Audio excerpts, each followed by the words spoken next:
আজান যখনই শুরু হয় অনেক মা বোন মাথায় ওড়না দেয়, ওড়না দিয়ে পেঁচায় আবার ঢেকে বসে থাকে।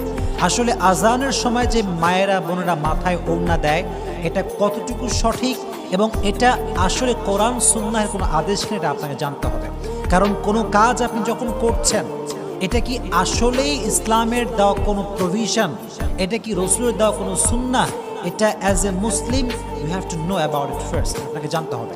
এখন এর উত্তর হচ্ছে কোরআনে আল্লাহ তাআলা সূরা আহজাবের 59 নম্বর আয়াতে বলেছেন, ইয়া আইয়ুহান নাবিয়্যু কুল লিআজওয়াজিক ওয়া বানাতিক ওয়া নিসাইল মুমিনিন ইউদনিনা আলাইহিন্না মিন জালাবিবিহিন।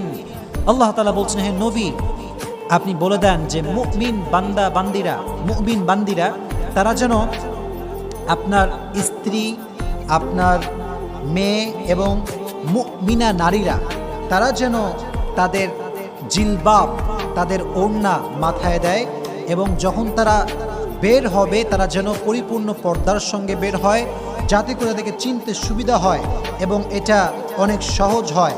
এবং তারা যদি এভাবে সব ঢেকে বের হয় তাহলে কোরআনে আল্লাহ তাআলা বলছেন ফালা ইউযাইন, তাহলে তাদের কষ্ট দেওয়া হবে না। তাহলে এই কথা দ্বারা বোঝা যায় যে নারীরা যখন বাইরে বের হবে তারা অবশ্যই পর্দা মেনটেন করে বের হবে। এখন কথা হচ্ছে এই মাথায় যে কাপড় দেই এই ক্ষেত্রে একটা শব্দ কোরআনে এসেছে, এটার নাম হচ্ছে জালাবিব। শব্দটার নাম কি? জালাবিব। এর অর্থ লিসানুল আরব একটি লুগাত আছে, এখানে এর অর্থ লেখা হয়েছে এরকম যে মাথার চুল থেকে নিয়ে একদম নিচ পর্যন্ত যেটা দিয়ে পুরো শরীর ঢাকা যায় এটাকে বলা হয় জালাবিব। এখন একটি বিষয় আপনাকে মনে রাখতে হবে, নারীরা যে মাথায় কাপড় দেয় আজান হলে, বোরকা না, এটা যে ওড়না দেয় মাথায়, এটা হচ্ছে একটা কালচার বা এটা হচ্ছে একটা সংস্কৃতি, এটা কোরআন সুন্নাহর কোনো অত্যাবশ্যকীয় কোনো বিধান না। বাকি এটা যখন কোনো নারী আজানের সময় দেয় এটা প্রমাণ করে এ কথা যে সে একজন মুত্তাকি এবং আল্লাহর প্রকৃতপক্ষের ভালো বান্দা।